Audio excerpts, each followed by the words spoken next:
Hello, welcome to Women Who Walk. I'm Louise Ross, writer and author of Women Who Walk the book, the inspiration for this podcast. And just as I did for the book, here I'll be interviewing and unpacking the journeys of impressive, intrepid women who've made multiple international moves for work, for adventure, for love, for freedom.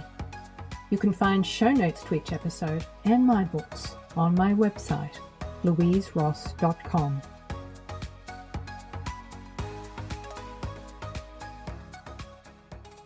Hello listeners, welcome to episode 8 of Women Who Walk. My guest today is Diana Driscoll. Diana is originally from the US. She grew up in 1950 Chicago, where her Irish grandmother frequently called upon Diana to be her travel companion. At 14, on a grand tour of Europe with a stopover in London, apparently Diana's granny Bar sat in a deck chair looking at Buckingham Palace and announced that she was not going back to Chicago until she saw the Queen. Fortunately, the Queen peeked from behind a curtain and looked right at her. Granny Bar and this trip were very influential in Diana deciding that she would study at the University of London and continue to travel. In the early 70s, Diana relocated permanently to the UK, where she graduated from the University of London's School of Oriental and African Studies. Her postgraduate research focused on Islamic studies. She was awarded a distinction for her dissertation on the philosophical writings of al-Farabi, the 9th century Islamic philosopher from Central Asia, and Maimonides, the 12th century Judaic philosopher. She continued studying and traveling throughout the Middle East, Central Asia, and India during her career as a higher education administrator at Britain's leading universities. Following positions at the University of Bath and within the University of London, she was appointed Director of Education at the British Council in Hong Kong. She lectured at various educational institutions throughout China and East Asia, and during this time developed an interest in the history of the Silk Road. Today, Diana has more than 40 years of experience studying and exploring ancient Near and Middle East history, languages, religion, and culture. Her research now covers the history, art and archaeology, cultures and religions, covering over 5,000 miles of road and 3,000 years of history, from Rome, Italy, to Xi'an, China, and down through the Indian subcontinent.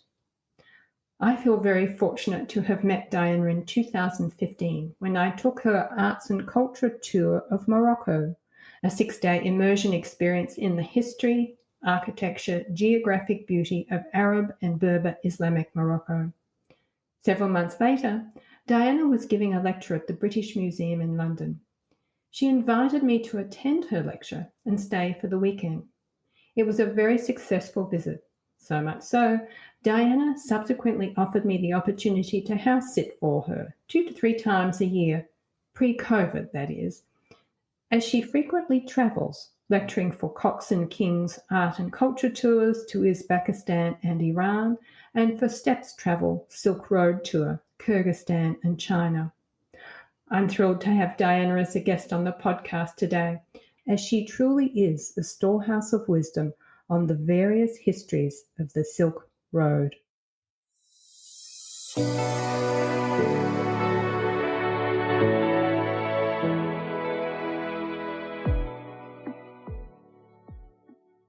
Welcome, Diana. It's great to talk with you. We haven't spoken since before the pandemic, so it's lovely to catch up, even if it's just online.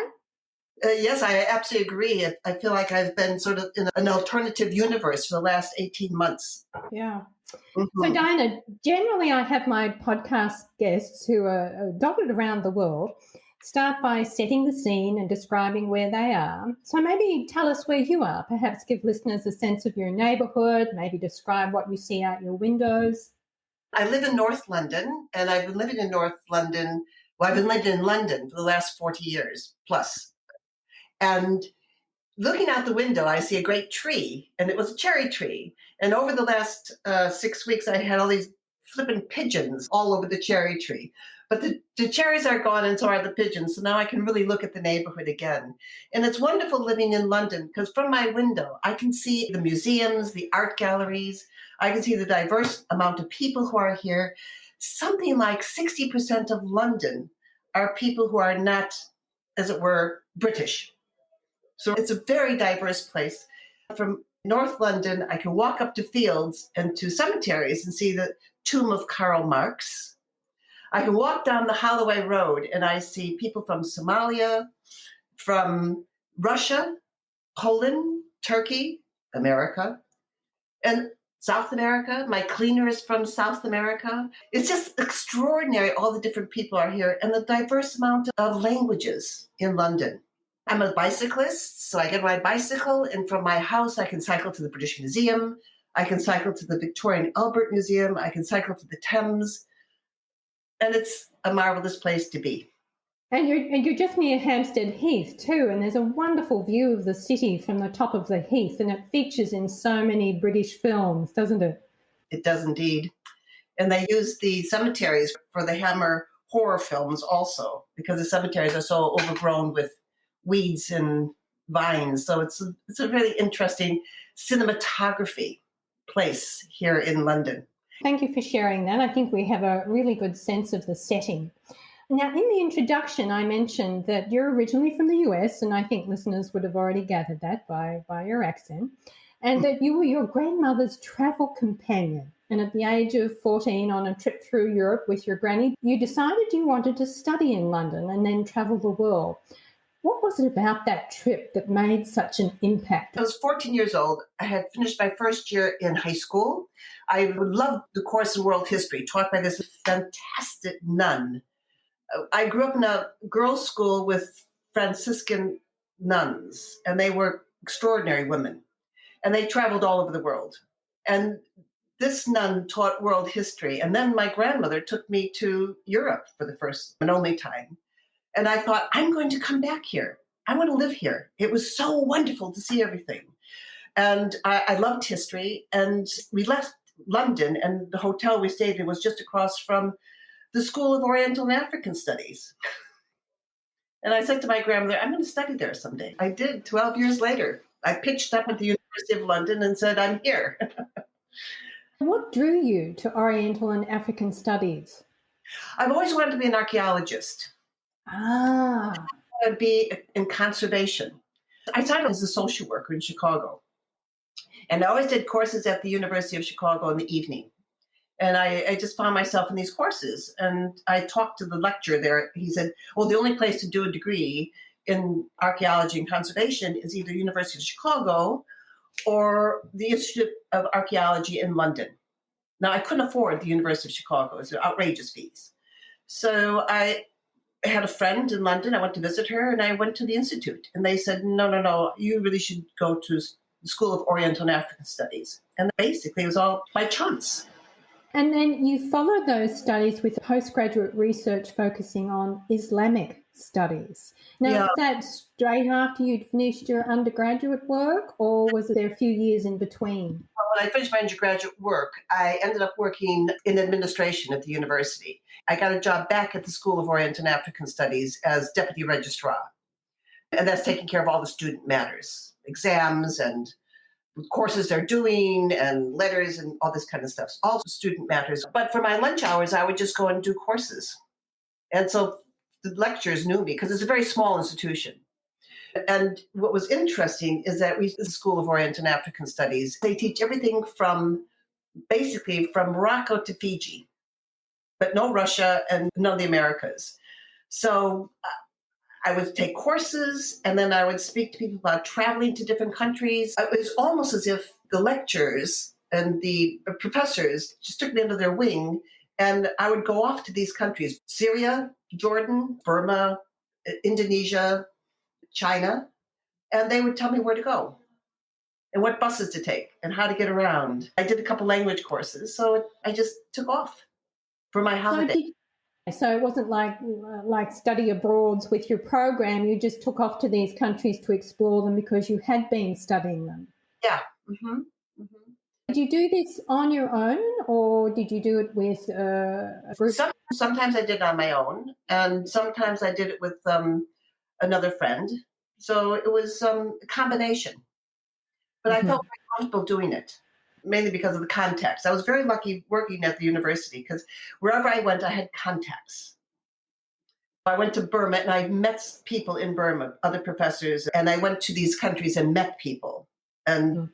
went off on my own and did things. But it was that sort of way of getting to learn the country through colleagues. And then at some point you started to lecture at various institutions throughout Asia. There was a position that came up with the British Council for an administrator, and that's when I was about 42. So I quit. I just quit. Everyone said, "You can't quit, you're on a career ladder." I said, "I'm getting off the ladder." Career ladders. I want to do something really different. I want to see if I can live in a country. Well, the Uh-huh. position came up only in Hong Kong. So Mm. for 3 years, I lived in Hong Kong, working for the British Council as their education advisor. And basically, it was to recruit students to study in the UK. I went into China about 8 different times. I joined various societies like the Hong Kong Royal Asiatic Society. They had lots of lectures and things. I went on trips with people. Universities would call me and ask me to come and give lectures on British education and other things. I ran education fairs in Hong Kong. We'd have like 600 people come from 200 different institutions, run a 4-day education fair that would almost give you a nervous breakdown putting it together. And I had this education fair in China, 50 institutions into Guangdong, China, their first education fair. And so while you were in China, is this the time then that you developed your interest in the history of the Silk Road? Yeah, it was then that I read a lot about China history, and I thought, what is this thing called the Silk Road? Mm. Never heard about it before. I started doing a lot more reading about it and realized that it was one of the major highways of trade that was basically connecting Istanbul all the way to, well, Xi'an was the early Han dynasty that we had ambassadors going there. And I just thought, this is fascinating. I never knew about this. And then I realized all the different dynasties in China and all the history of China was connected to the steppes in the north, the Mongolian plains, and how important all these places were. And the fact that all these different dynasties were not absolutely Chinese. And I just loved it. I thought it was fascinating. I went back to the University of London at the end of my 3 years with the British Council. I thought that was enough. I needed to go back. I was in my mid 40s. I thought, I can't be peripatetic all my life. And I went back to university administration, which was okay. But then I was offered early retirement. A friend of mine said, Diana, you're in the wrong business. Forget this administration. You're good at talking to people. She asked me to do 1 or 2 lectures at the university.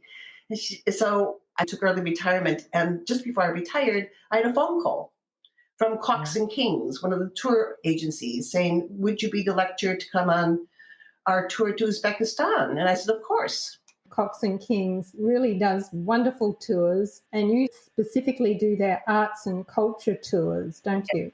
Mm-hmm. And I've been doing that Mm-hmm. 12 years. Then I was Wow. called by Yeah. Steps Travel. So I do Uzbekistan, which is part of the Silk Road, cities in Central Asia. I've been doing that for about 8, 9 years. And I keep going back, but I know so many people there now. It's Mm. like Yeah. friends. I've got Yeah. friends, and I learn something new every time I go. From Kyrgyzstan to Xi'an, I've done groups to Morocco with you, and I've done groups to India. And I hope Mm-hmm. that next year I could do Pakistan.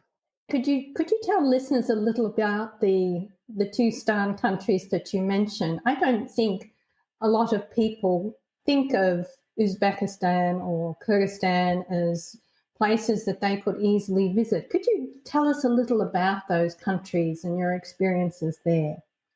Well, what's interesting about what they call the stands, which are almost the center of the Silk Road, if you drew a line from Istanbul to China, straight to Xi'an in China, Almost in the center is Central Asia. People didn't know about Central Asia until 1991 because it was occupied by the Russians. The Russians occupied it from about the 1850s onward. They used it as their buffer state against the British Empire in India. And then in 1991, when the Soviet Union was breaking up, they had a phone call saying, "Would you like to be independent?" And they said, "Yes." And so they basically divided into 5 countries. And the word stan means land of. So Uzbeks are Uzbek speakers, Uzbekistan. Tajik means those who speak Tajik. Basically, it was an ethnographic map that was divided up by the Russians in the 1890s. And after the countries broke up, when the Soviets took over, the Bolsheviks took over, they took out this ethnographic map and they made 5 countries that were never 5 countries. Because people in Central Asia, they're traders. They've always been traders since from, let's say, the time of Alexander the Great. And when I go to these Central Asian countries, I'm amazed because when I bring my groups, we go visit various places.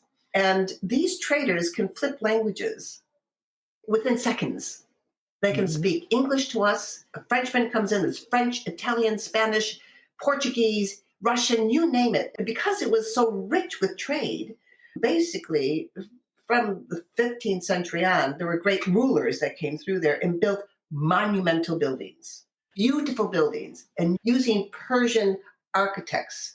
And because it's a sandy country, the one thing they can decorate their buildings with, their mud brick buildings, is tiles. So they put these fabulous tiles all over their buildings. And that's why it's such a wonderful country to look at. It's not just monumental buildings, but it's who created these buildings and what happened inside these buildings. And that's my job as a lecturer. I can look at the buildings, but I'm going to put the people and the history and the smells and the cooking that happened in the last 500 years, at least. Oh, tell us a little about the cooking. I don't really know much about Central Asian food.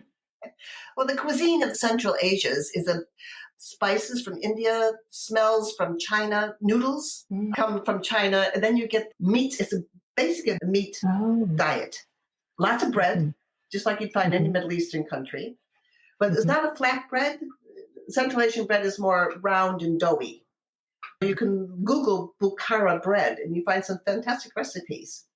And on the bread, you have potatoes and spices and things like that. If I bring people on tours who are vegetarian, they get very worried because, it's not very good for your health not to have meat.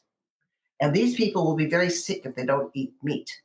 So 10 years ago, the first vegetarians were given, for meals, were given piles of potatoes and carrots. What is the meat? I mean, is it goat or is it beef? Beef, yeah. No, Beef. beef. Okay. And dairy? Did they milk their Yogurt? It's not a very dairy-oriented diet. It's what's around at the time. So it's a lot of noodle stuff and things stuffed with noodles. Lasagna, dumplings. They start with salads, pomegranates, and you name it. It's all seasonal. And at the end of the meal, if you're there in the autumn, it's melons and peaches. When these people in the 15th centuries, when they were kicked out, the ruling dynasties were kicked out, they went to India, and they became the Mughals of India. They brought their architecture to India, they brought their cuisine to India, and they brought their gardens to India. They were the dynasty in the 15th century destroyed by the Turks. They moved into Agra and Delhi. The Taj Mahal, it's all based on the same architecture. Speaking of the architecture, one of the things that I think I've seen it on your website is a glorious photo, probably in Bukhara in Uzbekistan, of one of them blue tiled mosque. The colour is absolutely exquisite. Yeah. And the backdrop, of course, is a desert. Can you tell us a little about the importance of that blue in Central Asia? Well, the very first tiles that were fired with color, they had to put a glaze on the tile. Now, most tiles in the early 12th, 13th century, they learned to put a glaze on. But sometimes the colors ran until they learned to control the color. And then they put tiles usually are interior.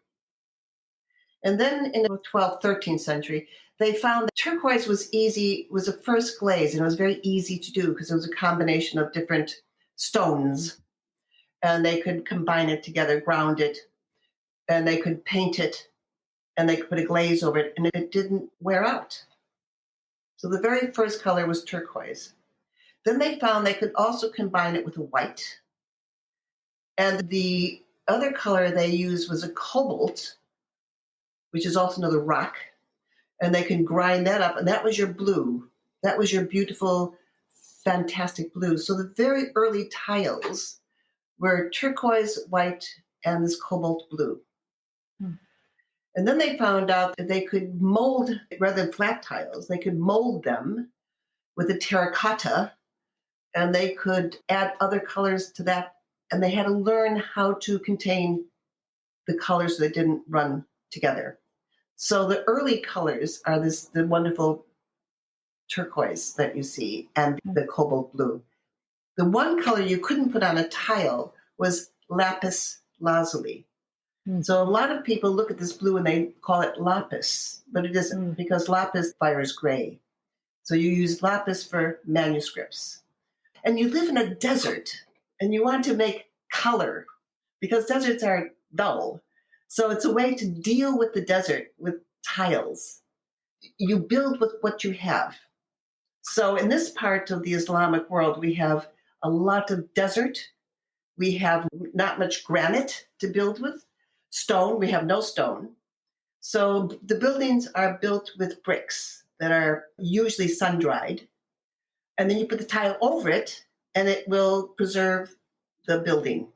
So they learn to put tiles on the outside of the building. Inside as well? Oh, yes. Yeah. But if you go to Istanbul, you won't see a lot of external tiles because they're stone. But in this part of the world, it's this beautiful. And the contrast with the blue sky, with all the colors, is magnificent.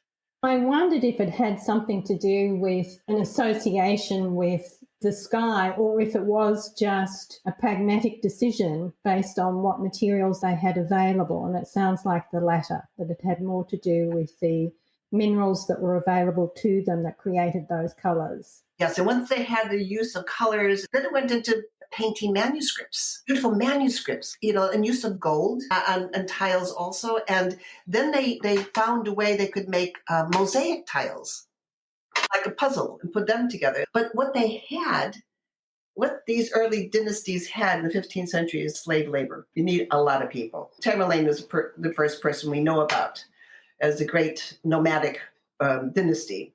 And Tamerlane, built the city of Samarkand. And he used slave labor from Persia, Damascus, all the cities he conquered, and he just brought the slave labor. And they transferred the tiles to manuscripts, to metalwork, to textiles.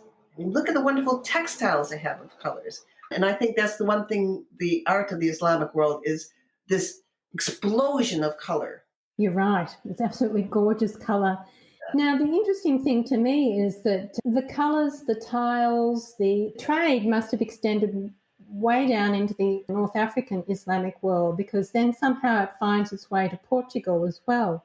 Can you talk a little about that trade route? By the time all these different trade routes connected, Portugal is very wealthy. It's 15th century. They're getting their gold from South America, and that gold is flowing into Europe. They can afford things. So their traders, your Portuguese traders, are also learning to trade into the Indian Ocean. So the trade routes were the land routes between China and Istanbul. Then the ocean trade routes were going on simultaneously for centuries. Mm-hmm. And then there was a trade route that went across the Sahara. By about the 15th century, they were all connecting because people were moving. People are always moving. Traders are moving. People are going out. There's always been global trade. And when people think that, globalization is going to kill their economies, I'm sorry, it's been happening for 3,000 years. 3,000 years. And to connect them all together is fascinating. What animals did they bring? Camels and languages you had to speak. And a caravan or trader didn't go very far. He traded along the way, and you found more things to trade. Look at your botanical gardens today.